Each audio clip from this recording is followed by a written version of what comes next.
forgot to hit record.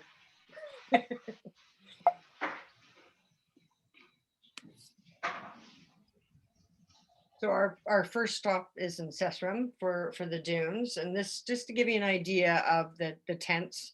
So on this trip we have 8 nights camping and 10 nights hotel, and actually 6 of those nights, if you like, there quite often is an opportunity to upgrade to the the park lodges. Um, and I'll let you take it from here for our visit here. Right. Right. The campsite is actually actually a very good position because from where we will be at Sestream Camp, this is actually the closest campsite, or should I say the closest accommodation to go to the dunes. All the accommodation that is there in the Namib Desert, I mean, close to the dunes, most of them are outside the area. So for us, we will be very close to the dunes. And the day that we are actually visiting the dunes, it should be an early start. The dunes are not very far from here. Should I say the first dunes that is accessible, June 45, is almost 45 kilometers from here. But if I've already mentioned that on this day when we visit the dunes, it should be an early start and going up the dunes. The dune that we are looking at now is actually June 45. It's actually a nice and easy hike.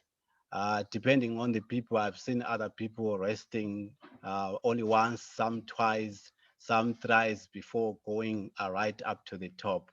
So June 45 is about 150 meters above the ground. Um, right, this is another excellent view that you can get. Otherwise, once you're on top of the dunes as the sun is rising, beside the picture of the sun rising, the other dunes that are around actually gives you a very excellent view. And when you look down, we're able to see the desert itself. And on a good day, there's a high chance you can also pick wildlife, is especially the Oryx. We'll talk about it as we go on, but they're one of the beautiful antelopes that you can find in Namibia, the Oryx. Yeah, the view from up top is pretty spectacular, and we had so much fun. On the dune there, you can see you can run down the side, you can come down the spine of the dune, but we get up there in the dark, so you get to see the sunrise, and it's stunning. And of course, you can imagine with the sunrise, it's hard to get some pictures, but these are from when we were there. And it's pretty spectacular. And then after your early morning and getting in the top of the dunes, we come back to the truck and we have breakfast. So perfect. And then we continue on. Right. Yeah, from the June 45, we'll be proceeding on going to other part of the dunes, which we call it Sossusvlei. The vehicle that you're seeing there, this is the transport that takes you to Sossusvlei and Dead Vlei. The area is full of sand, so you need to have a very good 4x4. So these guys are actually using this type of transport because it can actually maneuver very well into the through the sand, right? So this is another exit view of the dunes. As I said, there's quite a number of community of the dunes in that area. Yeah. As far as you can see. Mm. And then we go into Dead Flay. And this is Oh, spectacular. excellent. This is a Uh, photographer's dream. Very beautiful, yeah. So what happened is with the Dead Flay, there used to be a river that was supplying water to this valley. In short, Dead Flay means a dead valley. So what happened is the river was blocked by the dunes. So all the water that was coming down to this valley was blocked, and all the vegetation that was within the valley, they actually dried. And then, so it actually, most of the trees that you see there is one of the popular trees that can survive in the dunes. This is the camel thorn tree. Some of the camel thorn trees are still standing like the one that we're looking at. Some have fallen down, but they estimate that these trees are around 800 years, right? And the whole valley is actually surrounded by the dunes, very colorful dunes. I've noticed that the dunes around the dead flay are more reddish. I Mm. think that is through the presence of iron. Yeah, Oh, cool. yeah. Mm. But the thing that blew me away there is that the colors change every hour, every half hour as the sun comes. The light on the dunes, and depending which direction you're looking, they just keep changing. It's They keep changing, definitely. Yeah. stunning. Mm. So then we head off from there. This just give you an idea of the scenery and the lovely windy roads. Right. Um, Okay. Go ahead. yeah, no, go ahead. Yeah, I was saying this area we're still going to be in the dunes, and going out of the dunes, there's quite a number of mountains around. As you look more to the central of our picture there, you can see the road. This is actually one of the roads. This is the roads that we're going to be using, trying to get our way in between those mountains. And it actually offers us with very beautiful views of the surrounding area. Um, it's very nice views in that area. Yeah, Mhm. And then this is just because I think it's the coolest little name of a town. yeah, solitaire. Yeah, And pretty well that's the building. That's it. There's a gas station and a little place and that's it. That's all you got. yeah. What I could mention as well with solitaire, remember there's just a small cafe there where they have these apple pies, and Oh, they right. actually, yeah, the guy who actually opened this place, the chef, been running that area for a long time, but he actually died in that area and very close to where the fuel station is. You can actually, this is where they actually buried him. So Oh, there's quite a lot of cars around, but it's actually a very beautiful place. Just to mention a few things about the area here. yeah. Wow. Man. That's us last time. So that's Nintendo at the top, and me, and the guy in the white shirt is Henry. And Henry is the driver of the truck. And Henry, as he would say, is the truck is his second wife. It depends on what day it is, if it's his first or his second wife. Yeah. And Henry's wonderful. Uh, You love him. He's great. mhm. And he's basically built that truck from the bottom up, and he keeps it sparkling clean. He's a sweetie. Yeah. And every time, oh, okay, you have passed Yeah, it. go ahead. All right. Yeah, I was saying every time we drive through this place in the desert, we've got a feeling that we are almost, I've got a feeling that we are driving in the moon because when you look around, the area is just open, no trees, it's just open. You feel like you're driving in the moon. It's Yeah, quite a beautiful place, yeah. yeah. Look at the sky, was beautiful too. Yeah, right. This is Sokop Moon. I'm sure in Sokop Moon we are there for 2 nights, right? Yeah, yeah. It's actually a very lovely town. People always say Swakopmund is more German than German itself. This is where you find most of the German Namibia residents. I mean, those ones that came from Germany and they actually stayed in Namibia and they acquired the residence permit there. Some of them, they built houses along the coast, but the town itself, the streets, it actually, and the people that you find there, most of them are actually Germans. Even when it comes to the menu, mostly is actually a German designed menu. Yeah. Mhm. Good bakeries. Yeah. So we're here for 2 nights, and there's lots of optional, you can just hang around, or there's all kinds of there's an adventure center, and you can go quad biking in the dunes. You can you can do flights, all kinds of options there, and it's kind of just a couple days to do as much or as little as you want. And there's a beautiful, the sunsets Oh, are sunset, gorgeous. yeah. Yeah. And we don't stay too far from the water, so you can go down to the beach quite easily. And from there, oh, I'm missing a picture. Oh, sorry. Okay. And then after we leave, Right after we leave Swakopmund, our next visit will be the Cape Cell colony. Right, there's actually a very big. This is actually the biggest colony of the Cape Cell around the world. Right, depending on what time you actually arrive there at the colony, the numbers are actually estimated to be between 60,000 to about 80,000 individuals. Right, you find most of the Cape cells during November. November, this is actually the mating time. So there will be a lot of fights, especially between the males when they fight for territories. And there'll be a lot of babies by the beginning of November to the end of December.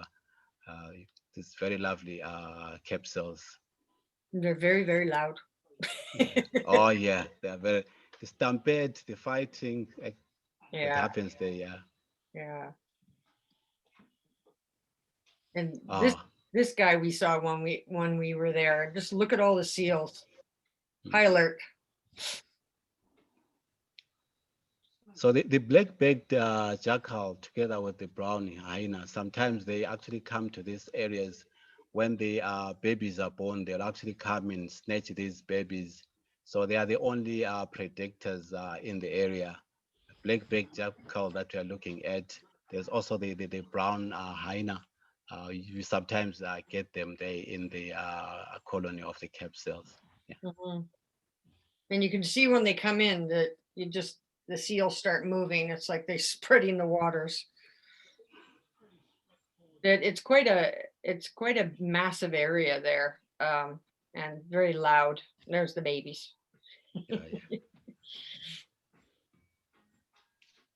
Yeah. And why is it called Cape Cross? Right.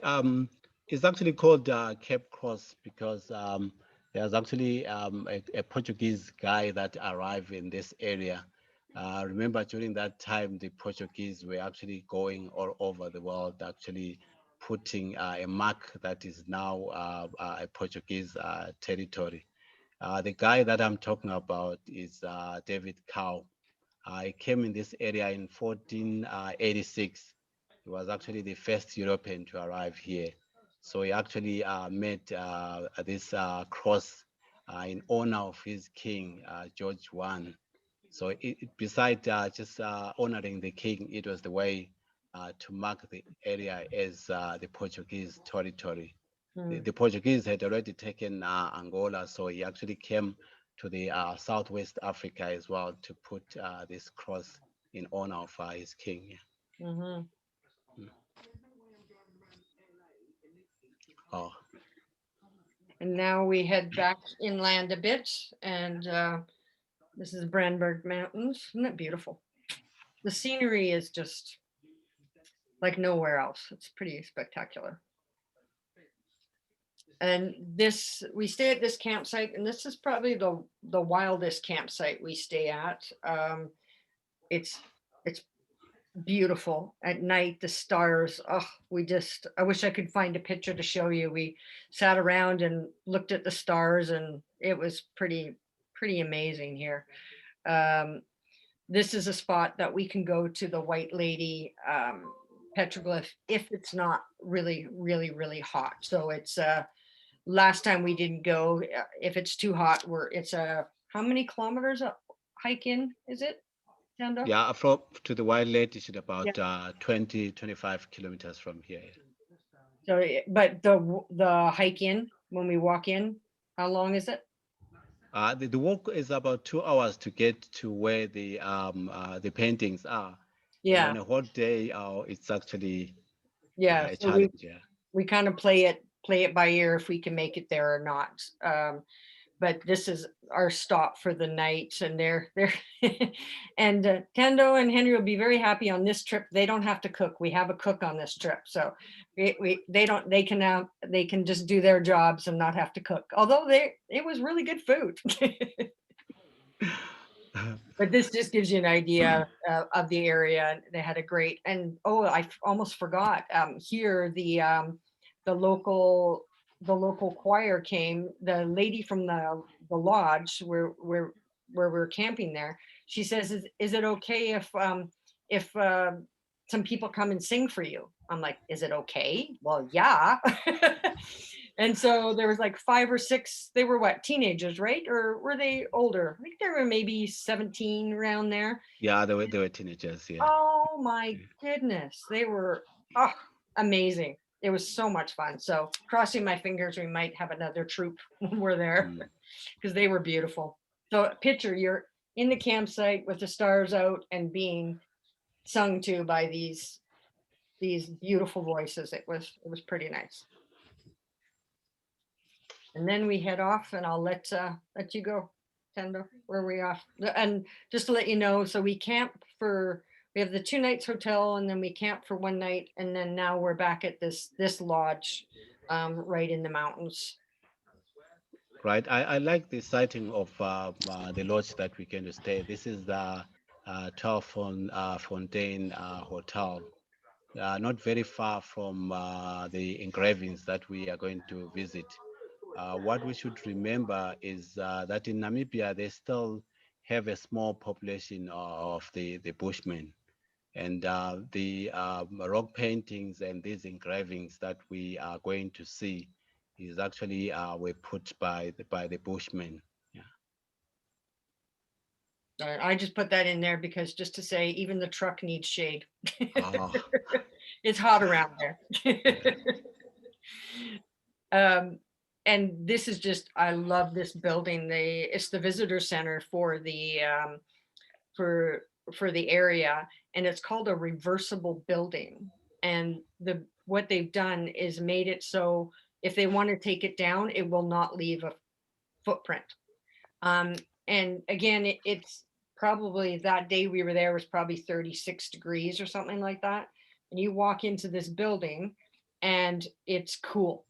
So they've built it with all the local rock and um, uh, but the big point was to not have a footprint.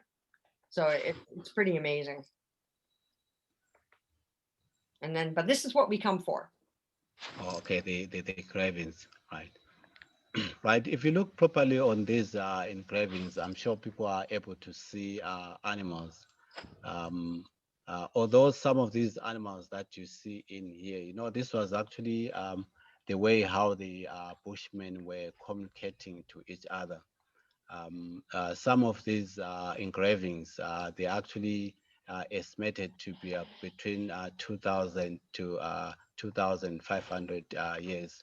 So they are actually very old engravings. The type of rock there is actually the sandstone. So it's not a very hard rock. Like the one that we're looking at here, you can see the first one on the left there is actually a giraffe. And then the one next to it on the right it's actually a lion, right? Is that a Surprising this, rhino down below there? yeah, below that, between the giraffe and the lion, yes, there is actually a rhino. Yeah, and then if you go up towards the head of the giraffe there, you can actually see the zebra. So it actually communicate to the people what sort of animals can be found in the area. Although currently, as most of the animals that are actually there are no longer there because they were actually killed. But the elephants, the desert elephant is still there. The mountain zebra, you can still see it, and the giraffes, you can actually still pick them out. So this is actually a way of communicating to the other Bushmen what is expected to be seen around here. Right. And the one that we're actually looking at now is indication of water. It actually points out that there is permanent water holes and those that are semi-permanent water holes.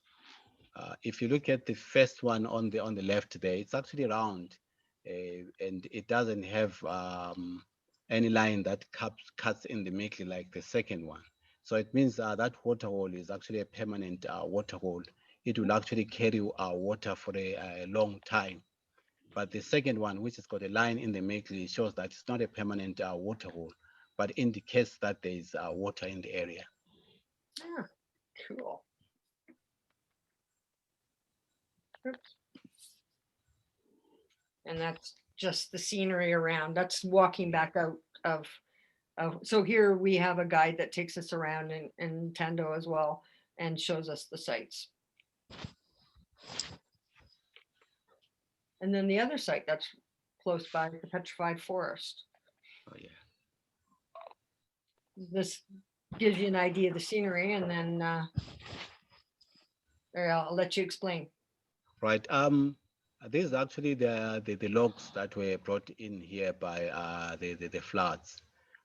When these trees were covered for a very long time, should I say millions of years, they actually absorb silica and other properties, and then they actually change to stone. The biggest site of the petrified forest there, I'll say, is about 35 meters long and about 6 meters circumference at the base. So when you look at this petrified forest, you can see the bark, can see it very well. And then if you look on the cross section of the rock, you can even see those annual rings showing that the growth of the tree. You can even count and estimate how old this tree was when it was brought to the area. Yeah. Yeah, and there's just hunks of logs all over the place. It's spectacular. And then there's this. Yeah, there's this special tree. This tree is called the Velvetia. It's one of the trees that grows very well in the desert. It's actually a very slow growing tree. It is hardly 30 centimeters long, and they expect it to be about 2,000 years. This is a very special tree in the area. You don't see a lot of these Velvetia tree, so it'd be nice to see one in the area. Member had kept a lid on his revenge. His questions the PM competent and Is that where you are in Ntando, or is that somebody else down?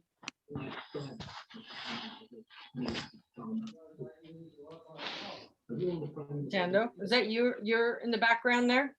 Is that sound in your? Say that.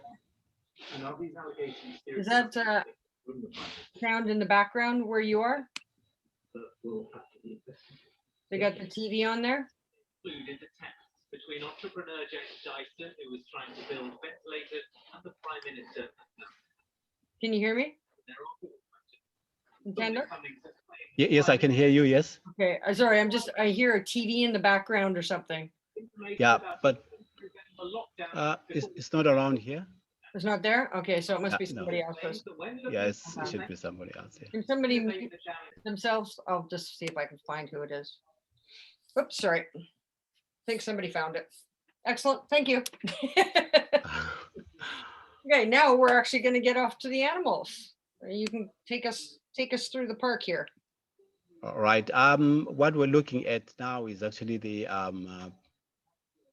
map of the Etosha, right?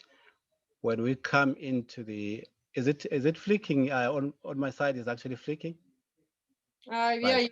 you're shimmering a bit, but I'm not sure why. We can see you okay though. Is your It's screen perfect now? Yeah. Oh, okay, good. Right, people, when we enter the Etosha National Park, we enter it from the Anderson Gate. You can see bottom more to the left there. This is the gate that we're going to use coming into the park. These gates, they always have a opening time and closing time. You cannot get in there after sunset or before sunrise. So where we could be staying, we could be staying at Okakuyu. Maybe let me first of all talk about the whole park as a whole. Mhm. It was actually authorized as a national park in 1907. It's about 22,000 square kilometers. It's quite a very big park. Our first night, we're going to stay at Okakuyu. If you look to the map from the Anderson Gate, if you go up straight, you can see where it's written Okakuyu, right? It's one of the park that is actually have a very good population of animals, and it's got the big four in there. So we talk about the elephant, the lion, the leopard, and the rhino. Our I think our better chances of seeing the rhino will be more into Etosha National Park than any other park that we're going to visit. So there's a high chance that we're going to see the big four in this park, right? And as well, you can see the Etosha pen. This is actually the salt pen. Um, the salt pen is about 5,000 square kilometers. Um, this picture was taken inside the salt pens. You only find water here during the rain season, but very shallow water that attracts the flamingos and pelicans. Yeah, again, that moon kind of feeling, huh? It just goes on forever. Yeah, I think the picture actually shows us when. Okay. Nope, nope. Go ahead. Sorry. Right. I was saying this is actually one of the lookout points where you can actually look through the salt pens. Yeah. Yeah.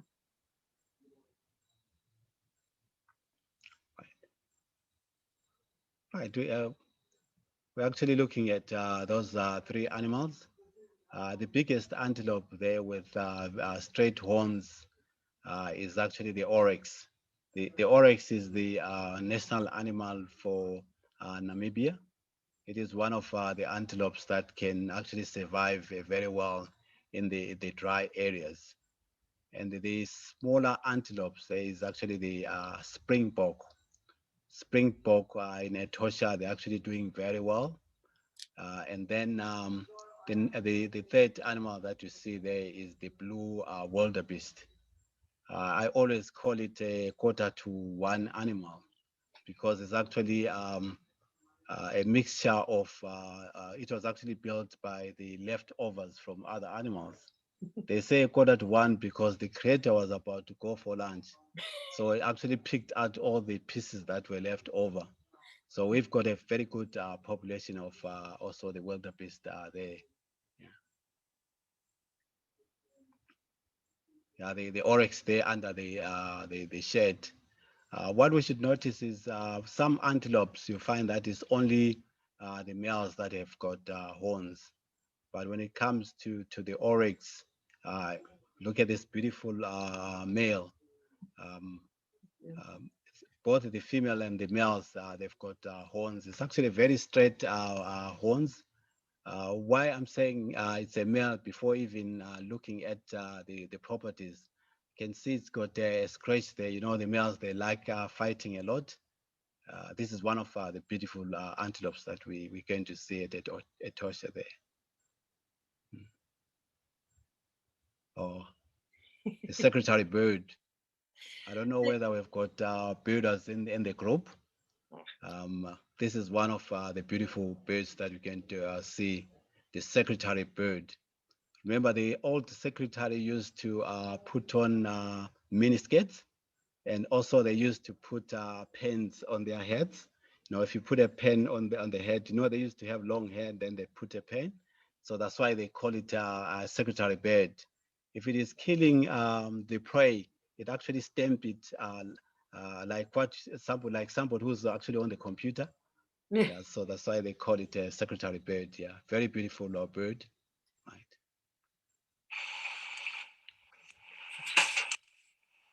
Right. Unlike other national parks, the Etosha has got quite a number of water holes. So when we're doing our game drives, there is actually worth for us to be going from one water hole to the next. This is where the water holes actually attracts a good number of animals, right? You can see this is actually the head of elephants. This is actually a breeding head, which is mostly composed of the cows and the babies as well. So this is actually a very excellent picture. Yeah. Ugh, the babies are so cute. Yeah. 10 seconds, sorry. Yes. Oh, this is excellent. Yeah. Yeah, we had Well, it again, like the Nintendo was saying about the truck is we're so high up that we have such a really good view. And I'll let you go ahead talk about their rituals in the water. right. What I wanted to say is where water is actually available, elephants will maybe come twice a day. And when they come to the water, instead of them to be on the side of the water hole, they will prefer to get in and get to the middle of the water hole where the water is more cleaner. As they drink water, the babies would like to wallow in the mud, swim, and also splash the water onto their bodies as a way of cooling themselves. Right. Looking at this cow, the big elephant that is more to the right from my screen. Actually, it's the second one on the right. This is actually a very big female. You can see that it's got only one tusk. What I should mention about the elephants around Etosha is that they don't have very, very thick tusk, or should I say long tusk as well. So just to see this female with quite a long tusk is very uncommon. Normally, the elephant will have two tusks, but the female that I'm referring to has got only one long tusk. So it Mhm. might mean that the other one was actually broken. They break them, especially when they are stripping off the bark from the trees, sometimes when they are digging. But as I've mentioned, because of the minerals around the area, it's not very good. So these elephants always have very thin tusk. So I this was think, so much fun. We just sat there and watched them bathe, and then they go and bathe again. Go ahead, Nintendo. yeah, what I like about Etosha, sometimes instead of us spending more time just driving, you can come to such a waterhole like this, just park our vehicle there and just sit, wait for the animals to come, drink water, take pictures. Then after that, this head of elephant will go away, and then another different head will come in. Maybe giraffes will come in. So it's just that's what I like about Etosha. Instead Hmm. of you drive around, we can actually park in one area and just enjoy the animals coming in. Yeah. Mm. So what this head is doing is dust bathing. After they drink water, they actually splash their bodies with dust, and then after that, they will actually go to the river as well and splash their bodies. That will actually suffocate because it's got wrinkled skin. So some of the parasites, they will actually hide in the skin. So by it splashing water in mud, it will actually suffocate those parasites. So it also, this mud, also the sand as well, it also acts as a sunblock. So it actually helps them to keep cooler for very longer hours. And no, who Uh, doesn't want to look at a baby? Yeah. Yeah, looking at the task or look at the view there, um, And right this, from our vehicle, I yeah. think you can see it very well that the windows are very big. If you like to give each other opportunities, but they're actually very big windows. And what they're actually looking at now is just the water hole and the animals coming to the water hole. That's what I Mhm, like about the height of our vehicle. Yeah. yeah. Oh, And this was great. Nintendo, tell me. This was great. This was great, right? It's very rare to see the carnivores, different species of carnivores being together. What we're looking at now, we're looking at the spotted hyena, and then the one on the left is actually the black-backed jackal. By right, they shouldn't be together on the same spot. But I think what is keeping them together here is the presence of water. They are too thirsty. Otherwise, they compete a lot. Normally out there, the hyena will actually chase the jackal, so they don't normally find them together. Eh? Yeah. Yeah. I like it, the little guy in the back there keeping his eye on both of them. Yeah. Right. I think this is a different water hole because Yeah. it has two pools. There's a smaller pool and then a bigger pool more to the central. Yeah. Um,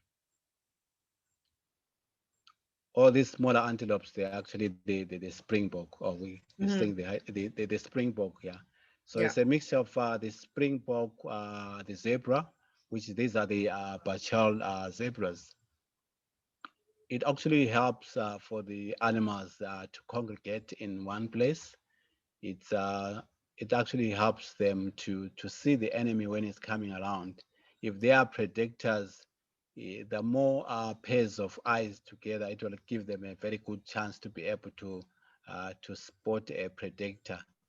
Remember, these zebras have got a very good eyesight. So if they see the enemy coming, they will actually alarm other animals.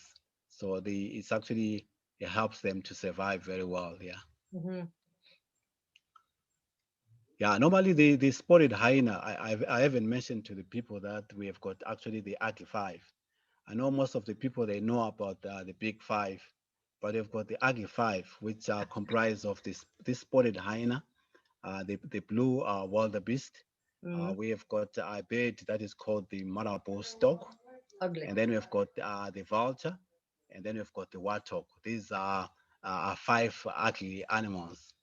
Um, I think with the spotted hyena that we're looking at, is more active during the night. Yes, you can see it early in the morning or just after the sunset, but usually it actually is a night animal. It operates during the night and is Mhm. doing a wonderful job out there in the wild of eating those leftover carcasses just to keep the environment clean. Yeah, they're important guys, aren't they? Yeah. And there you go, Mr. Wrinkly and ready to fight the parasites. Isn't he Uh, beautiful? Looks like a painting. the area around Etosha has got white mud. So what this elephant has done is it has gone to the muddy area and splashed itself with the mud. So it's actually more white. So depending where the elephant is, if it is within the red soil, you might see it as a red elephant because of the color of the sand in the area. But this one is more looks more whiter because it is Mhm. actually splat itself with mud. Look at this beautiful tusk, Yeah. very beautiful tusk here. I always met this male elephant to be about 35, 40 years, looking at the size of the tusk and also the size of it. Yeah. And this is the best. We saw so many in Etosha. Huh? Mm. And the rhino, Yeah. right? Beautiful. I think people know out there that the population of our rhinos is actually dwindling. it's very nice to notice that Etosha National Park still have a very good population of the rhinos. So the rhino that we're looking at now is actually the black rhino, which is more aggressive. You always find it in more thicker areas because this is actually a browser. A browser meaning that it actually eat more of the leaves and tubers. So it's very nice to see these black rhinos there. Yeah. So we basically start out on Akuyu and then we make our way over to the other side of the park. And of course, as we go, we're game driving the whole way.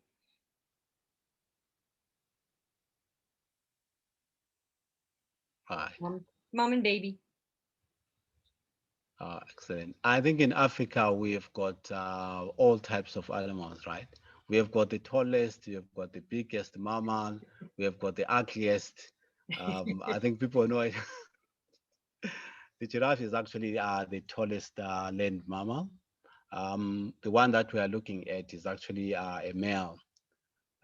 If you look at the horns, they are a little bit they're thicker, and if you look at the forehead, it's got a knob. Mostly the males will have that knob because they like what we call necking when they fight with each other. That knob will actually make the head much heavier so that when it is actually fighting with another male, it will actually give a very heavy blow, right? And the area that you find them is within the acacia trees. Remember, the giraffe favor the acacia trees. I'm talking about the trees that have got thorns, so they're actually the favorite for the giraffe. And each and every giraffe has got its own pattern, right? So if you look them closely, you can see that all these patterns are very different. But the type of species that we find at Etosha is the southern giraffe. Yeah. So this is the male that we're looking at it. Yeah.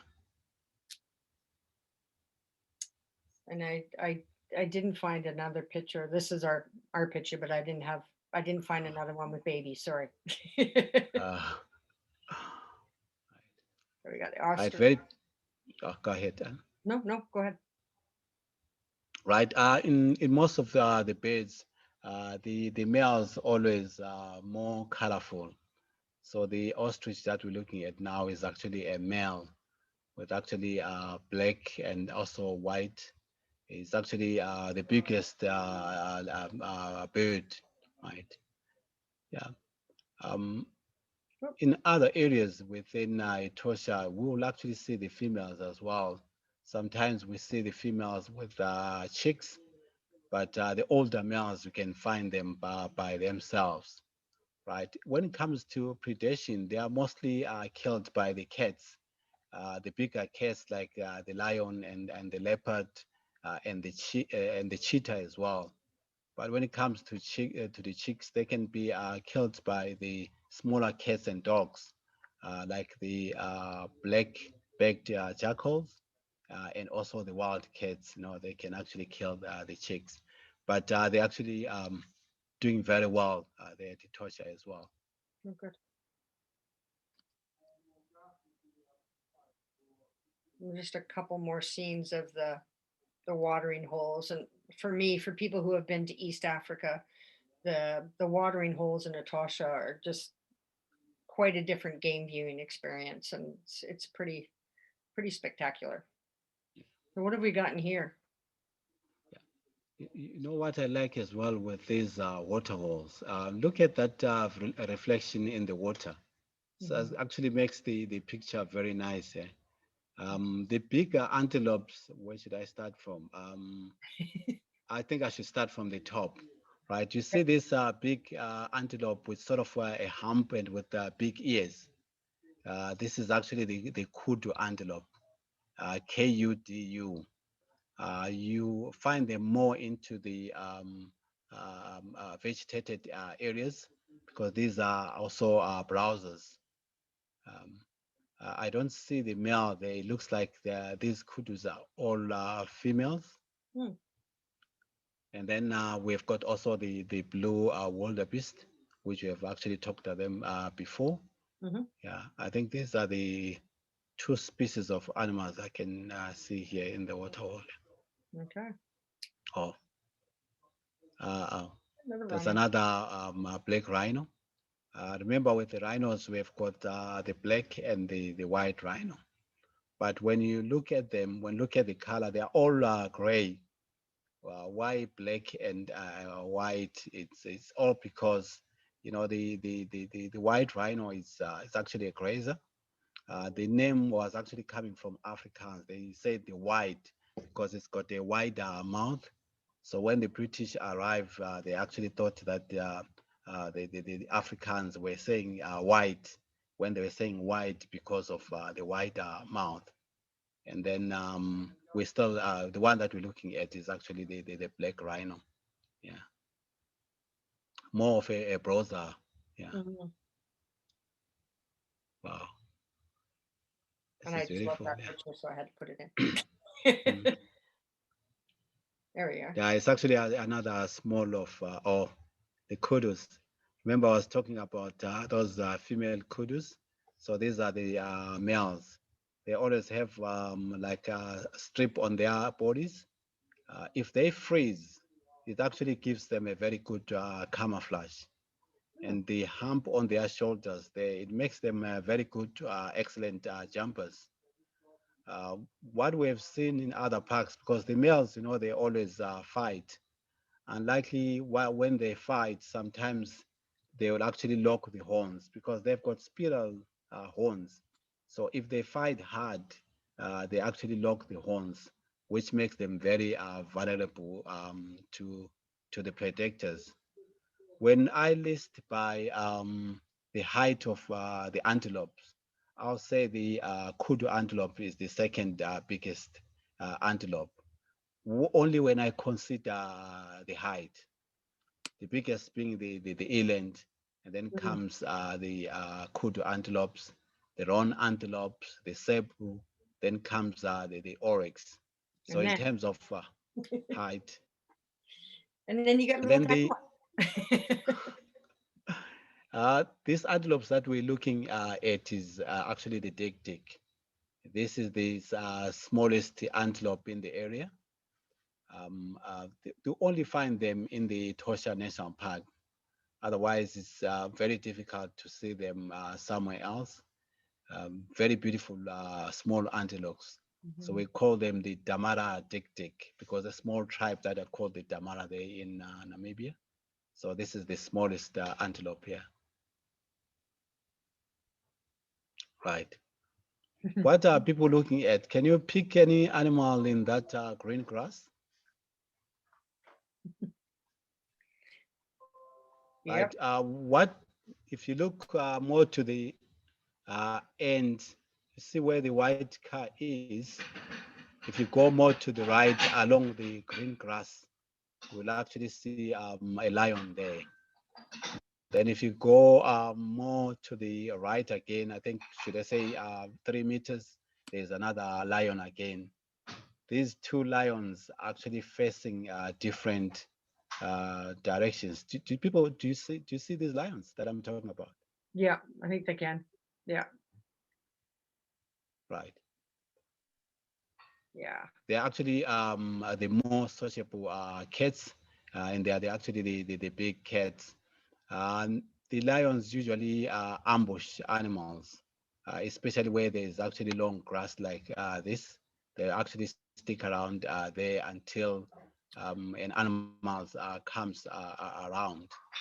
And as well in waterholes, they actually lie on the edges of the waterholes, waiting for the animals to come down. But these pride of lions, they prefer to go for much bigger animals, especially the giraffe, talk of the zebra, the wildebeest, and also the buffalo. They'll actually prefer much bigger animals. Because if they'll kill a small animal, remember I was talking about the dick just now. If a lion kills a dick, it's almost nothing. Eh? There's nothing to eat on the dick. So they'll prefer to go for much bigger animals.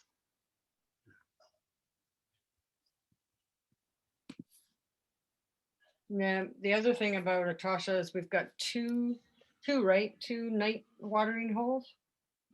Yes, on both ends. So again, quite different. You can actually go out at night, and there's a viewing area where there's a platform, and you can sit and actually watch the animals come to the watering hole at night. And I always tell people you're not going to get sleep, because we would get up at 11 o'clock and they were like, oh, we're just going to go to the watering hole for half an hour. And 2 hours later, we're still sitting there, because this is what you get to see. Oh, yeah. We saw lions, we saw elephants, we saw rhino, all kinds of antelope. Yeah, it's pretty spectacular. And again, a lot of places you can't, there isn't watering holes you can see at night. And then this is just part of the, it's an old fort where the last camp is, or our last camp. And the sunsets are pretty spectacular. So that was our tour of Etosha. And then the baobab tree is my favorite. So that's why that's there. The beautiful one, yeah. Yeah, that's just as we're leaving the park. So on the map, if you take a look up at the top, there's a little, you can see Etosha, and then you see a town just below where it says Angola. You see where it says Rundu, and then there's a little arrow, Kyosi River Lodge. That's where we go after we leave the park. But if you look at the map and you just look at that light area, that little finger that comes out, that's all Namibia. So on the trip, we go Namibia into Botswana, back to Namibia, into Botswana, back to Namibia. So it's this little, what is it called now, Ntando? It used to be Caprivi Strip. They call it, what do they call it now? Now they just call it the Zambezi region. The what region? The Zambezi region. Oh, the Zambezi region. Yeah, of course. That makes sense. sense. Yeah. I know it was called the Caprivi Strip. Remember before it was actually part of Botswana.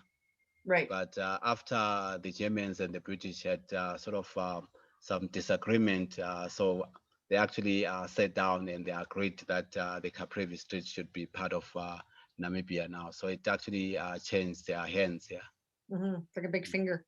So we stay one night after 3 nights camping. Then we stay one night at this lodge and this beautiful deck area. And it's these kind of chalet type places that we stay in. But the view from that deck, this is what we saw. Can you see them? Rocks. You don't go in the river.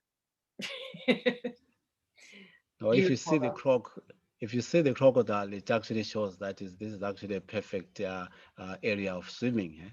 Yeah. No. No, I'm just joking. Right. So we have our one night here, and then we go along. And again, you can see this time in the green area, that's the little finger of Namibia coming above Botswana. And where it says Okavango Delta there, we are going into, and this kind of looks like an artery or something, doesn't it? So this is the Delta. And where we're coming in from the top, and can you see where it says Guma Lagoon, kind of right above where it says Okavango Delta? That's the area that we're going into for 2 nights. And I will let the expert tell you about the Delta, but this is we camp here on the grounds of this lodge, and it's stunning. You're in the middle of nowhere with this beautiful lagoon, and quite nice to sit out and have cocktails at night. And I'll let Ntando tell you about the area. If you don't mind, you can actually go back to the map. To the map. Yes. Yeah. There you go. This one or the one before? Yeah, I think this one should be perfect. Okay. Right. Most of the water that you find in the Okavango Delta comes from the highlands of Angola.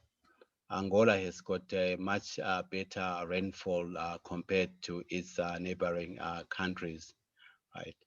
As the water enter Botswana, it actually is caught in between the two parallel fault lines down under the Kalahari Sands.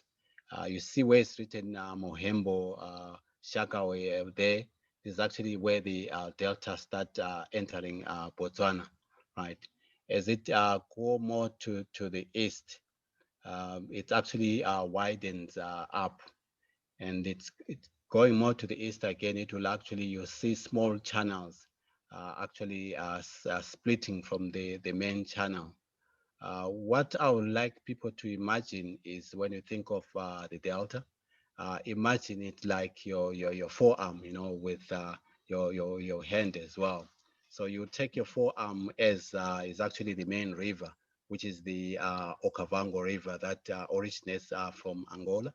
And then as you go to your palm, there you actually, this is where our accommodation is there at Guma Lagoon. So this is where you find actually permanent swamps, and then you find the lagoons there and the floodplains there.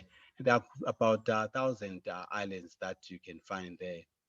As you go more to the east, you can see these channels that looks like our fingers. And on the top there in Soronga, there's one that is almost like a thumb. This is the cylinder spillway. If there's more water that is coming down, it will actually join to the river that is more to the west of Botswana. This is actually the Chobe River. What we should remember about this delta is that is the only is the largest inland delta in the world. Yeah. So this waterly paradise actually attracts a lot of animals. Some of the animals will actually swim over and go to the islands. So yeah, our activity there is mokoro, which is actually the dugout canoe. What I'm looking at now is actually a boat cruise, and this is actually Correct. the fish, the fish eagle. This is the national bird for both Zambia and Zimbabwe. He was posing. Yeah, it was a very colorful. Yeah. So while you're doing this color, there's a chance that you're going to see quite a good number of those birds along the river, especially the storks and the kingfisher. Talk of the pelicans. These are some of the birds that you see along the river. Yeah, yeah. And then the mokoro that we're looking at is actually the dugout canoe. It actually fits two passengers. And then at the back there will be actually a poler will actually be poling. It's a very quiet mode of transport. As you continue on the canoeing, you can actually listen to the sounds of the birds. Sometimes you can actually hear hippos as well. Um, and it's actually very clean water through the lots of paparas around, and also the reeds. This is a very nice transport to use in the delta. Yeah. It's so peaceful.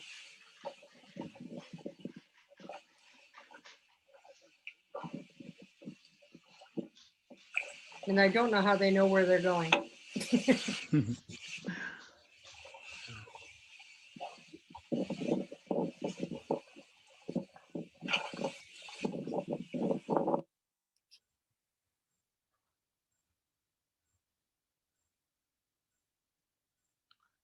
So time and again, if we like see something special, is we see these colorful red frogs or anything special, you know, what we do is like now everybody is actually the guys are not polling, so we actually stop and view whatever you'll be viewing.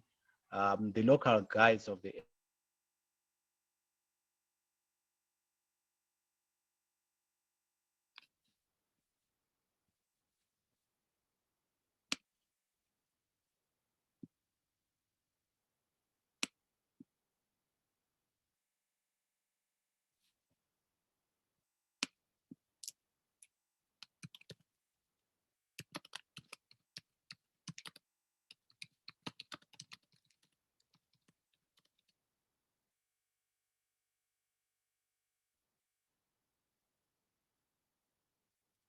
Oh, Ntando.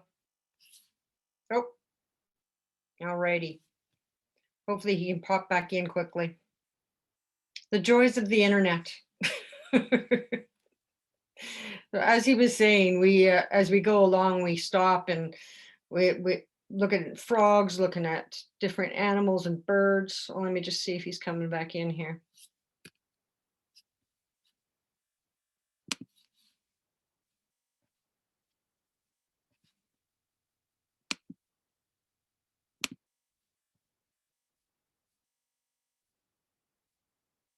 Okay. Oh, yeah, it looks like he's coming back in. So after we spend the day out polling, we have an option at this beautiful camp to do a helicopter ride. And I highly, highly, highly recommend it. I wanted to go again the second I did it. And this just gives you a few pictures of what we saw. This gives you an idea of the landscape. We saw elephants, and actually we saw a lot of elephants when we went up. And again, the scenery that you'll see in the helicopter. And then this picture. Now, I don't know if anybody can tell me what they're looking at there. It looks like a bunch of ships in a harbor. Those are all hippos. All of those animals there, all hippos. Oh, Ntando, there you are. Can you unmute yourself, Ntando? Yay! You had a break? There you go. I just ran through the because we're running pretty long anyways, but went through the slides for the helicopter ride. And then after we leave, are you okay there? Can you hear? Ntando?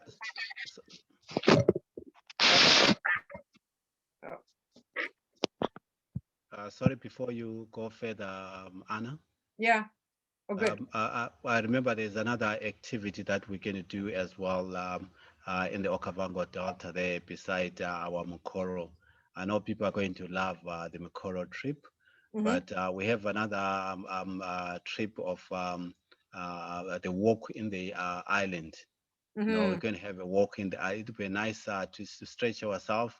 You know, when we're doing these game drives, sometimes we don't talk a lot about the small things like the grasses and also about the spores of animals, the droppings of animals. So when we do this nature walk, there is a lot that we actually teach our people, especially when it comes to be able to identify the spores of animals. On dry season, some of the animals will actually cross over and go to these islands. So we'll be able to identify the spores of different animals and also the droppings of different animals. And the trees as well. This is actually a very good area to learn about trees when we're doing this walk in the island. Yeah. Thank you. I forgot about that. Then when we leave the Delta, then we come back up into Namibia for a night at this place called Namusha. How do you pronounce it? Namshasha. Namshasha. Namshasha, yeah. And then again, after 2 nights camping, then we have a lodge for the night. And just depending on timing, getting in and out, we may do a little bit of viewing around here, or we might just sit at the river and watch everything go by. It gives you an idea that the rooms look right out over the river. And again, the sunsets we saw around here, just spectacular. That's beautiful, yeah. We walked down to the river and I'm like, come on, everybody, come on. Or what? These guys are fishing. And just as we got there, they are throwing their nets and the sun was setting and it was just like beautiful. Look at the tree in the background all lit up. It's just gorgeous. And then again, you can see where it says Caprivi Strip there. We go back into Botswana, into one of my favorite places on the planet, Chobe National Park. And here we're staying at a hotel for 2 nights, which is just outside the park and again right along the river. You can see there's the swimming pool in the back. You can see the river, the Chobe. Just a quick picture, and there, I'll let you take it away. Stand up. Yes, we have a river safari on a boat safari, which we're doing along the Chobe National Park. Just to talk a little about the Chobe itself, the national park. The national park is actually one of the big national park in Botswana. It's about 11,600 square kilometers. It is only the source of water during the dry season. So all the animals will actually come down towards the river. This is where you catch them a lot when they actually are drinking along the river. What we're looking at now is actually the hippo. What I should remind people about the hippo, it is actually the animal that has killed more people than any other animal.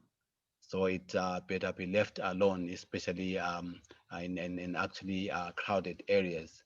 So most of the hippos they are here in Chobe, like in other areas where the hippo will spend most of the day in the water, they will actually go to the island. We have actually picked them in the island, and they are not skittish like other hippos in other areas. So we can actually get a very good photo of them. They've got a very soft skin, so they only go out of the water after sunset. So they actually go and graze. They actually grazes.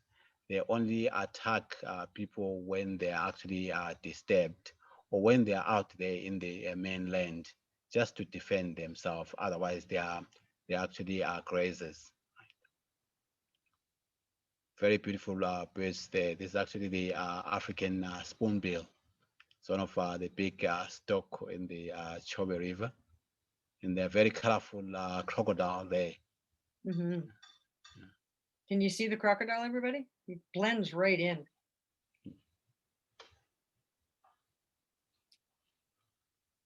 Oh, Did you? Oh, there you are. So where these Cape buffaloes are, this is actually an island. This is the Dudu Island in the Chobe National Park. So they will actually cross the channel during the dry season, and they'll stick around this island for a long time.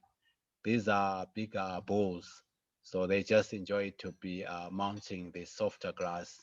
And because in this island it's very easy to see the predator coming in, and it's not easy for the predator like lion to swim across the channels because they are crocodiles as well. So they are very, these buffaloes are very safe in this island, and they'll stick around for a very long time. Yeah. Hmm.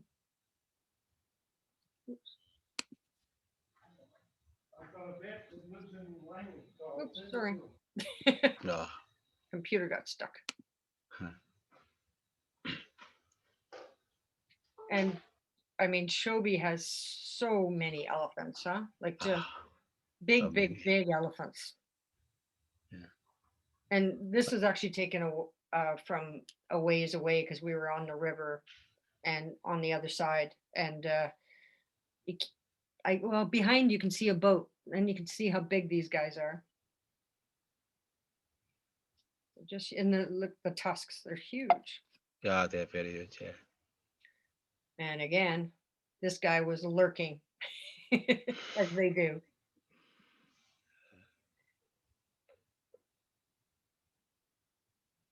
So you can see this is they're on the other side of the river, right? They're not on the island, right? Ntando here. Yeah, they're on the other side of the river. Yes, yeah. These two guys, I was trying to find the video. They were having a little wrestle, and they were so much fun. How old are these guys roughly? I expect them to be in their early 20s. Yeah. Yeah. It's just that from the back you don't see the tusk very well. Yeah. But I think they should be in their early 20s. Yeah. Yeah. Probably. So again, you're on the boat just watching the animals play, fight. And there's the big guys again. They were so big. And more sunsets.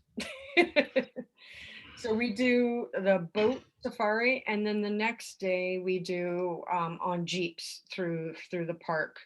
And I just love showing this because we just stopped and they're like, okay, we're gonna have tea now. Set up tea, have some tea, have a little stretch because again, you can't walk too far. But we have these are my pals that I've traveled with a lot. They joined on this trip.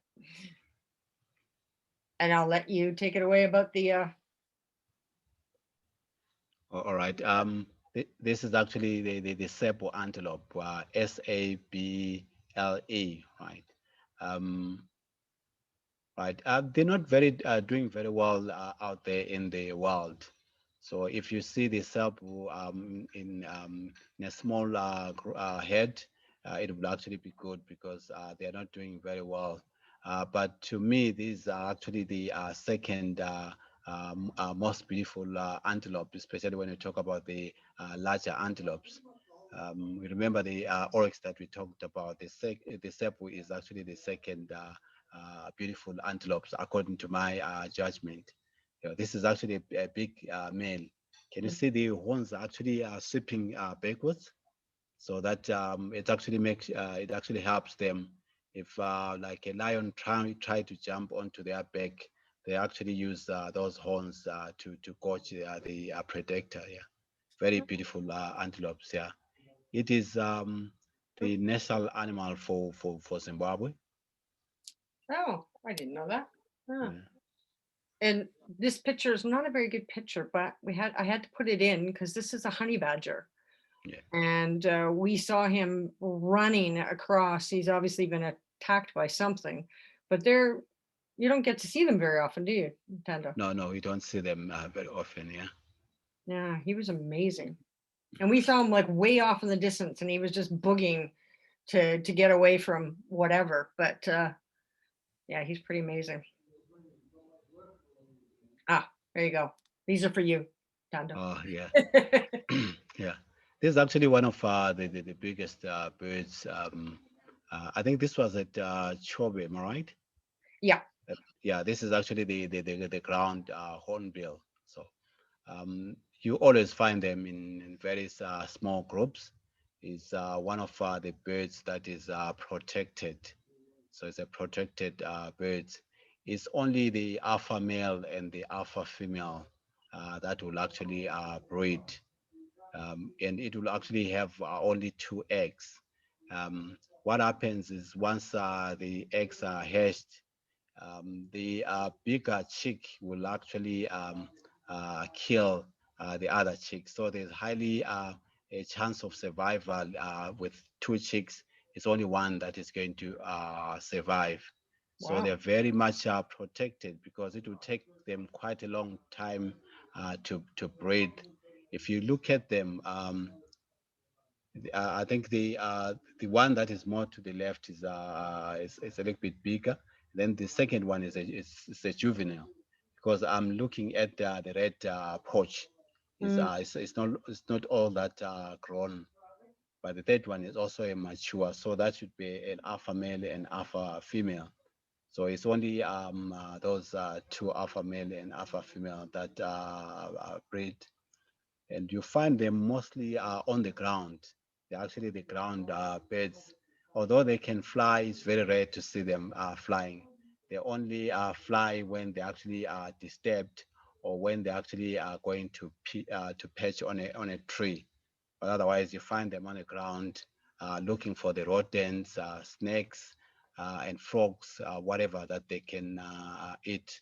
It's very beautiful birds here. The little lines. Oh, it's actually a very mature male. Sorry, I'm sorry, female. Hmm. It's very mature. Yeah. Yeah, we saw her just after tea, actually.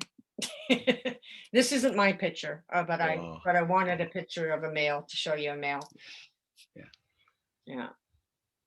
I think this male was almost hunting. You can see the focus that Yeah. is actually looking at something. So highly like it was actually on a mission. Yeah. Hmm. So yeah, when we actually came across this female, the guide was like, there's the line, like that picture I showed you a while ago. She was so hard to see. They just Yeah, blend they right blend in. very well. Yeah. Mm. And then more giraffe. Yeah.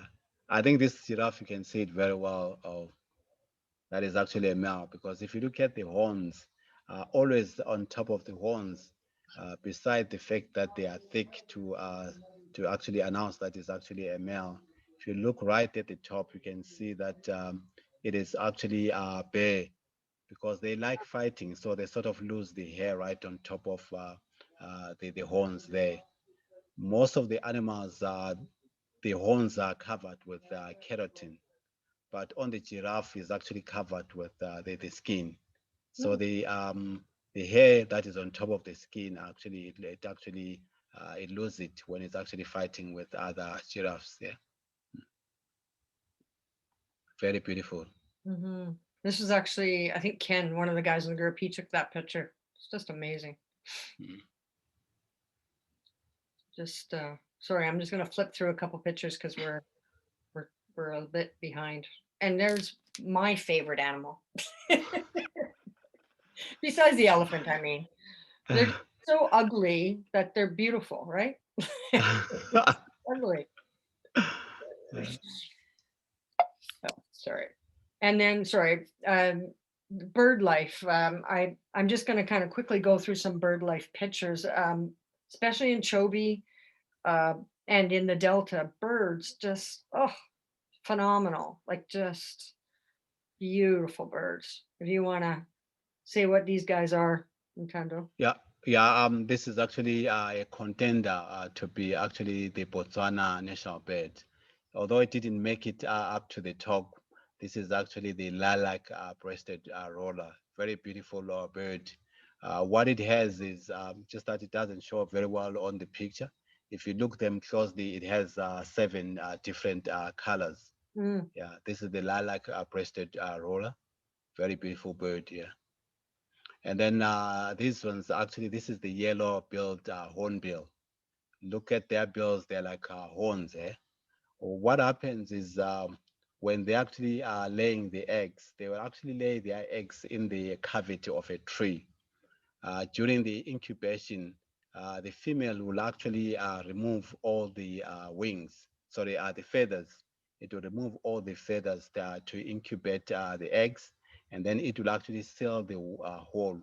What it only leaves on the hole there is just a space that is enough for the beak to be able to go out. So the male that is out there in the wilderness will be the one that will be feeding the female that is incubating the eggs. Mm. So this is actually a special bird that it shouldn't be killed because if you kill a male out there, it means the chicks together with the female will actually die. Yeah. This is the yellow-billed hornbill. Some people call it zazu. You know, in the Yeah, lion Zazu. king, That's what I that's think every time I see zazu. Yeah. Zazu. And then after Chobe, we go to Ntando's home. We go into Vic Falls, and this is just a few pictures of the little guest house that we stay there. And this is actually it's at Victoria's Safari Lodge. Yes, yes. Safari Lodge. Yeah. Yeah. They have a great program to protect the vultures. So they feed the vultures every day at 1 o'clock. And if you look at the picture, you can see all these vultures just kind of hanging out on the branches there. And where the picture is, it's a hide. And so you go there before they start feeding, and the vultures know what time it is, and they all show up, and there he's just getting ready to feed them, telling them to back off. And Ntando, how many type of vultures are there? Yeah, I think from here we can actually see three types.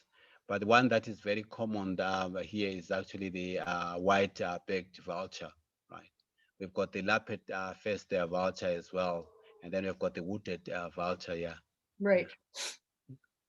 So he basically comes out, and you can see the container there, and he puts all the food out, and then he literally runs away, and they all eat.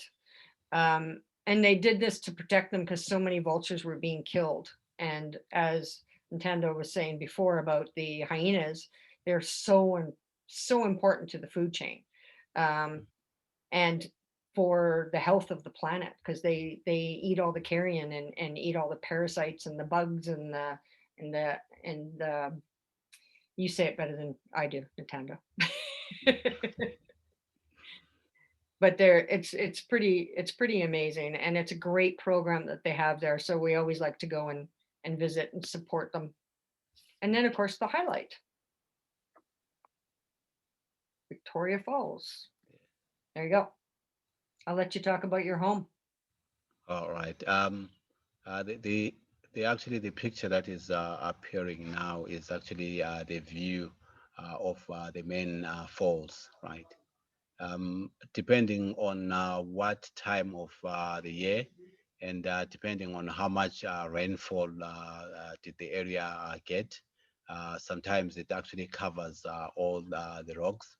But if the level of water is very, very high, you actually, the mist will actually go up, and then you can actually see or hear the falls from very far. Um, where we are now is actually the chain walk is actually seeing the falls from smaller height. So what we're looking at as well, we're still looking at the same falls that we're looking at is actually the main falls. Yeah, and it's a great walkway. It is excellent, yeah, yeah. Yeah. And then this one on the side is the cataract falls. I'll say is actually, if you look more to this area, the rock is being eaten very fast, which if you look it properly, you can see that the falls are actually tilting more to the west, because there is actually large amounts of water that comes from this area. So the black basalt rock is eaten more from this area. How Right? long? Sorry, how long is the falls again? Like in width? Say that again. How wide are the falls? How long is it? It's about 1,700 meters, almost close to 2 kilometers. Yeah, and they're actually in between two countries, Zambia and Zimbabwe. So the falls that we've looked at, you can view them very well from the Zimbabwe side. Yeah. I'll say 80% of the falls you can actually view them from the Zimbabwe side. Yeah. And lots of monkeys while we're there. Oh yeah, the monkeys are very active there. Yeah. And the baboons as well, the chakma baboons. Yeah. Anything else that you want to say about the falls? Oh, I think it's okay. I was going to say a little bit if the falls were actually picture of the falls was going ahead, but okay, this is the second one. That one? Right. Do you have one that with the Livingston Island? No, I don't. No, I You don't have a don't. good Yeah. one. Yeah. Yeah. So all these pictures that we have seen people is actually the western side of the falls. So we have actually seen maybe the half of the falls, and then there's more falls to the eastern part. Mm-hmm. Depending on the light as well, when we visit the falls, sometimes you see these rainbow depending on what time and how much spray is actually going up. But it's also very nice to see the rainbows when we're actually inside the falls there. Mhm. The first time I was there, we were soaking wet the whole time. It was February, and so it was just mist, Ah, nonstop mist, and rainbows everywhere. So mhm. the 3 times I've been there, it's been completely different from different levels of water and rainbows. But I do love when the rainbows are out. Yeah. Unfortunately, pictures I don't have. I don't. I Mm. know we saw a few small ones down at the bottom, but yeah, I know we've run a little longer than we wanted, so I just wanted to get you through there. And now we ended the highlight. And so last time we did this trip, we did it the other way around. We did Vic Falls to Windhoek. This time I decided to do it the other way around because there's so much to do around Victoria Falls. So people can spend a few extra nights if they want, and do all kinds of different, there's rafting, there's ultralights, there's bungee jumping, there's other game drives, there's whitewater rafting, all kinds of things to do in Victoria Falls. This picture here, these are my two friends. um, just put it in here because just to let you know, on this trip there is no need to set up your tent or anything. We have a camp crew that sets up the tent, does dinner, sets down the tent, does everything. When we get there, you can just go grab a drink, sit down and relax. Every campsite but one, I think, that we're at has like a full restaurant and bar and pool, swimming pools, so lots of time to relax. Except for of course the nights that you're at the that has the night watering hole, because you're too busy sitting watching the animals at night. um, but so on this trip we have Henry and Ntando doing, Ntando being the guide, Henry is the driver, and then we have a cook and a camp guy. So we have all kinds of help for not having to worry about where these two guys couldn't reach the top of their tents. and as you can see, that the tents are tall, so you can stand up in them, so they're very comfortable. We also have camp cots and bed rolls, so you don't need to bring a sleeping bag or anything. Everything's all set up and ready to go. Just to give you an idea, we set up for dinner, and that was us at the end of the trip. We all had such a good time. And that's just me. I'm just going to stop sharing so people can go ahead and ask questions. And anything else you want to add, Nintendo, while I start looking at the questions? Because I know there's quite a few in there. All right. I just wanted to mention to the people that our the whole of our trip, just to summarize before the questions come ahead, is that our trip is actually actually in three phases. Our first the first part is actually more about the scenery, and then the second part that we didn't talk about is culture and tradition. I know you guys, beside seeing these animals, you would like to learn about the cultures of the people and how people live out there in the villages. So we'll be driving through quite a number of villages, and we'll be able to share the type of life that the people are living in the villages. Most of them are actually farmers and fishermen.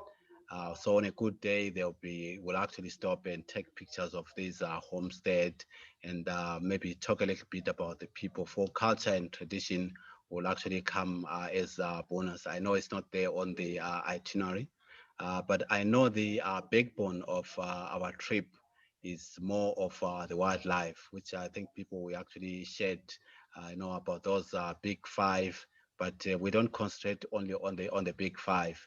We'll actually try to cover the whole ground when it comes to wildlife. We'll actually talk about the vegetation. We'll talk about the birds, also about the animals as well. So we'll actually cover quite a big ground. Just to summarize what our trip will look like. Yeah. Great. Darn it, I had something in my head I was going to ask you and I forgot now. So there was a couple, I think somebody says, what bird is that? I'm not sure. It might be the ground hornbill, but you can pop in there if if it was the big one or a little one. This, sorry, Jamie was asking what time of year were these Delta pictures. That was actually October. The area that we're in, it should be about the same in April, right, Ntando? When we're there? Yes, I know in April it will be more green Oh, good. because Bit more water. October, September, there is actually we're more into the dry season. So there will be more green than the pictures that are there. Yeah. Right. Great. Sorry, what are the questions? Oh, somebody was asking about bathrooms. For every single campsite we have, there is washroom facilities with shower and the whole bit. And usually it's not very far from where the tents are. It's like a few minute walk. And every single campground has that. And actual, I think only one. I think only one didn't have a flush. No, every single one had flush toilets and showers and the whole bit. And somebody was asking about, oh, where did it go? Can we get outside the vehicles to take pictures? Only at designated spots that are allowed for getting out of the vehicles. And again, with our vehicle, you don't really need to get out of the vehicle to take pictures anyways with those big, gorgeous windows. And if anybody wants to unmute themselves and ask a question, go right ahead while I sift through the questions here. I would like to. Yeah, go ahead, Dana. I would like to say that thank you very much. I am very much looking forward to that trip, but it has explained a lot and showed much better than just reading the booklet. So thank you very much, both of you. Great. You're welcome. Anybody else have a question? Maybe about the toilets, Anna. Maybe I don't know whether I was asking about the specific toilets, but what you could say is when we are out there and then nature calls. Oh yes, yeah, We yes. will always have plan B. So yeah. When we're out there doing the safari or nature calls, they will actually have a plan. We'll actually know what to do, but maybe that's where the question was going to. Yes, sorry, I was thinking of camping. Yes, there is sometimes this place to stop, but if not, we do a nature stop. And as Ntando said, they know where all the good nature stops are. Some people like these, these toilet with a view where you could actually take your camera. Yeah, exactly. I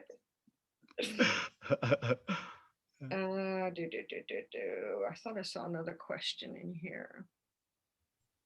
Anna, is COVID affecting the trip? Well, we're hoping for April it will be fine. Vic Falls is actually, Ntando was just saying they're hoping to open up in May. And Namibia, I think, are they open yet, Ntando? They were saying that they were going to open, and I heard so that they are going to open, but I'm not very sure which date. But here in Victoria Falls, by May, we'll be having international flights that will be landing in the Victoria Falls airport here. Yeah, and Victoria Falls itself has had hardly any cases because they've been very strict. They stopped flights. And Ntando was telling me today that he crossed over into Zambia he had to go to a bank. And as soon as you cross the border, nobody's wearing masks on their side. Everybody's wearing masks and behaving. But I've been hearing that they're hoping May, June, July, that they'll start slowly getting back up and running, but probably not full on until the fall. Okay, thank you. Yeah.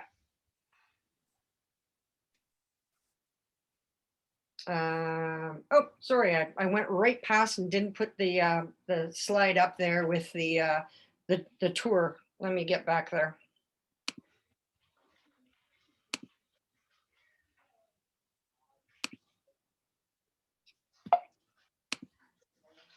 Okay, so the tour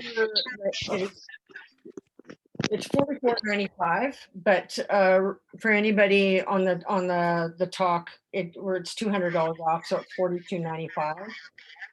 And we originally had 10 nights camping and 8 nights hotel. And I took 2 of the camping nights from Chobe out, and we're staying in a lodge now. So it's only 8 nights camping and 10 nights in the hotel. And like I said, especially in the parks in Namibia, we have an option of, they do have the bungalows that we can see if we can book them. So if anybody's interested in that, let me know and we can see about booking accommodations there. Same with Guma Lagoon. They have rooms and really nice little bungalow rooms there.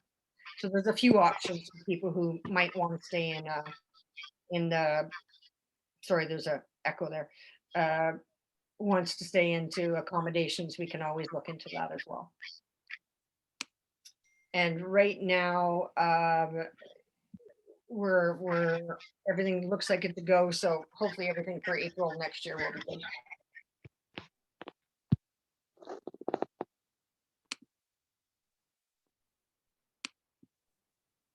Excuse me. Mm-hmm. In order to get this discount there, how soon do we have to book or put the down payment? By the end of May. And I'm just it's kind of out there for anybody who's on the talk, so I'm not too strict about it. Okay. Okay, I'll send you mine on my birthday. Oh, there you go. Great. Thank you. Anybody else have any questions? Well, we've got the master here in the room. And single supplement, sorry. The group size, a maximum is 16 on this. The truck actually holds 20, is it 24 seats, Ntando? Yeah, I think it's 24, yes. Yeah, so, but we do 16 max. And the single supplement is, I just closed it, I can't remember now. It's 1 second here. It's not very much. It is, I don't want to say it until I look at it. Single. I believe I think I have it as $4.95, but I'll double check on that. I don't know why I have it not in front of me here.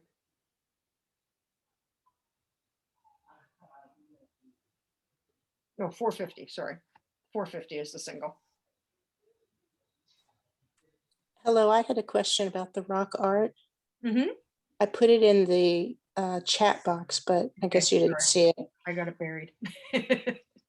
The main thing I would be interested in is seeing the rock art, the White Lady site, but you said sometimes you don't see that.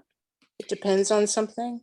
Yeah, so sometimes we don't do it if it's really, really hot. However, if you know, we've had before where 1 or 2 people might want to go and we can arrange for that person to go.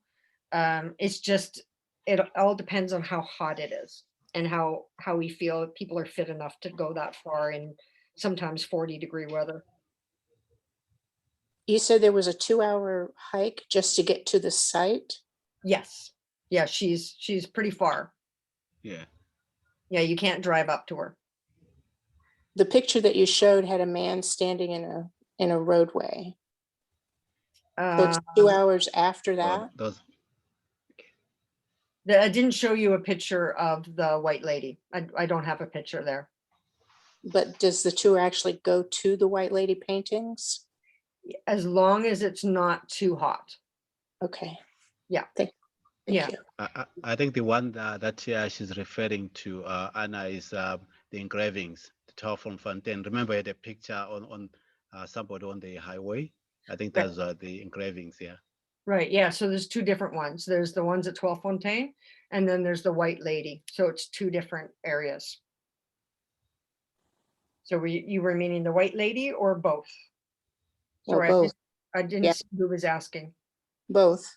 Both. Yeah, definitely 12 Fontaine. That's not a problem. It's the white lady that is, if we can. I mean, my goal is to go because I didn't make it last time because it was so hot.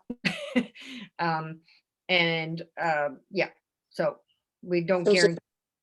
so is there a different time of the year when you can go that it's not so hot, or do you not run tours during the less hot time? Actually, it shouldn't be quite as hot this time because we were there October last time. But it doesn't change. It doesn't change much. It's almost always hot around there. But I'll let Nintendo, I'll let Nintendo answer that.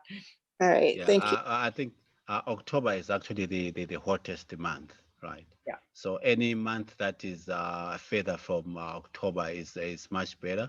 But as always, the area around Branburg is the temperatures are always high, but may not be as high as October. So the difference is actually not very big here. Yeah, Okay, thank you. you're welcome. Did I miss any other questions in there?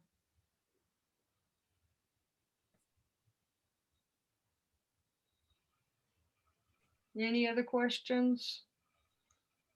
I can see a question there which says which month has more animals, I think.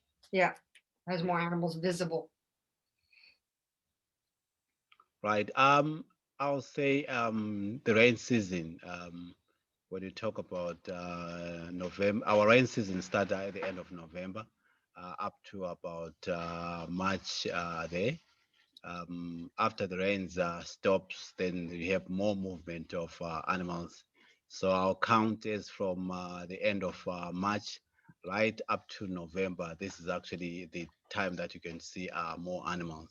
So end of March right up to November, you will actually have better chances of animals because they cover more ground now looking for food.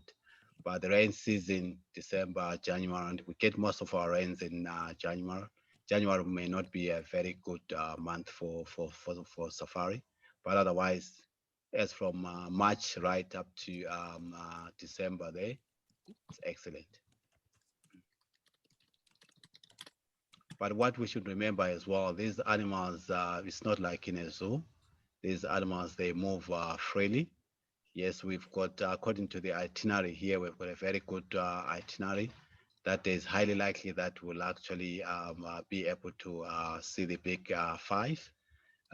But as always, we always say to people, you know, a safari is a mission. So the animals are not like fenced. They've got, they actually are moving freely, but there's actually a very high chance actually to see a good population of animals here. And somebody was asking as well about meals. So for when we're in the camps and with the truck, all meals are included. So breakfast, lunch, and dinner. When we're in a hotel, breakfast is included. Some days lunch will be included depending on where we're going. But dinners when we're at the hotel are not included. So more than half of all your dinner and lunches are included. And just not dinners when you're in the hotels and lodges. And when we camp, do we have to pitch our own tents and strike our own tents? No, the camp crew does all that. They set up the tents and get everything ready. So we just arrive and they set up the tents. And same thing in the morning after we have breakfast, they take everything down. Excuse me, Mm-hmm. what currency do we pay with? Well, there's a bit of everything. Usually best to take US dollars and then we can exchange along the way. The other thing, sorry, I didn't mention is that we have water on the vehicle and we have water for the whole time. So we have a big cooler. And so we ask people to bring a water bottle and fill it up from the big cooler. Number one for me is making sure people drink enough water. So, and so water is always included on the vehicle. For money, yeah, in Zim, in Vic Falls, you can use US a lot. In Botswana, there's not much that you'll be spending money on in Botswana, except for in Chobe, and then you can use US. Namibia, what do you think is best in Namibia, Ntando? I think it's good for them to bring the US dollar, because they've got those barrier to change that they can actually change if they need to. But as most of the meals are included in the trip, yes, you just have to. I think the best current to bring is actually the United States dollar. If you need to actually use the barrier to change and change to the local current, it can be changeable. Yeah. Yeah, and quite a few places will take the US. And Yes. how Yes. is the Yeah. credit card used? Sorry? How is the credit card used there? There's not like in the at the parks, at the park headquarters, they'll take the credit card, but any small store, like if you're going to go and buy some munchies or buy something like that, then it's just cash. They get charged so much for credit card fees. So unless it's a lodge or at the national parks, cash is better. Okay, thank you. Yeah. What are the flights like going there? I mean, where do you fly to? Yeah, so usually the best is into Joburg and then into Windhoek, and then from Vic Falls to Joburg. But there's also flights with Ethiopian that fly direct. Like for example, you can go London or Toronto into Addis, and Addis directly into Windhoek, and from Vic Falls to Addis back to North America again. So there's actually better service than there used to be. But more often than not, you fly through Joburg and then connect into Windhoek, and then Vic Falls again through Joburg and back and into either Joburg or Cape Town. And it's one of those things, every time I do flights in and out of that area, I just see what's the best, because the flights change all the time, like who's flying where. So you do have the option with Ethiopian, which works out really good. We had a couple people fly last time that way. And then always the option through Joburg or Cape Town. Do you help with making those arrangements? Yep, I can do all the flights. Yeah. Oh, great. Great. There's also direct flights from Europe into Windhoek, but sometimes it just doesn't work very well because it's only like a couple times a week. But yes, I can do all that. Yeah. Thank you. It's always a bit of a puzzle to find the best flights, but it's actually not as bad as you would think it would be. As it was 15, 20 years ago, it was much worse. So it's much better now. Great. Yeah. Any other questions? I think it's almost your bedtime, Ntando. What time is it there? Yes. Time is flying. I'm happy I'm not dozing. Yeah. Hi, thanks so much for putting this together. I was just curious to see how your company is benefiting the locals. Like, what do you have in place that actually helps sustain the community as we go? Yeah, well, number one, I deal with the local companies in the company that Ntando works for is actually in Victoria Falls. So I try my best to work with the local companies. Plus we have our crew that's on the truck. And in the local areas, like Coyote Lodge, there's one, they do some great programs and we always donate money. They do a program with the local villages, but they also do a program with the local animal shelters as well. And everywhere we go, I always ask the guides to pick out a local area and we donate money. The last time we went, there was a school that we supported in just outside of Vic Falls. So once we get closer to the destination, we'll look at who we can support along the way. And because we don't do like a ton of tours. It's always per tour we sit down and figure, we as in me, sorry, the row, we sit down who we can help support along the way.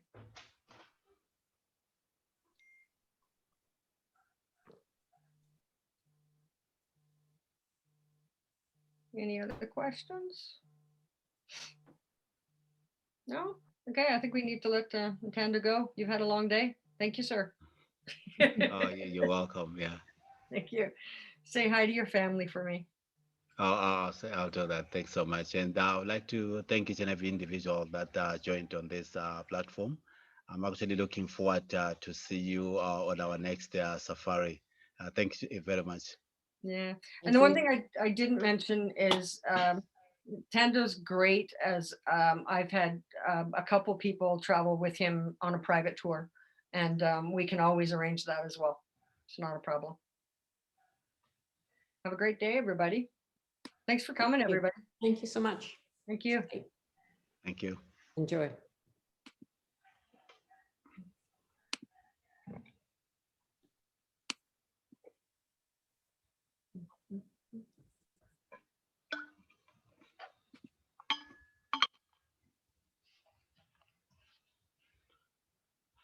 I took the whole of your time, sir.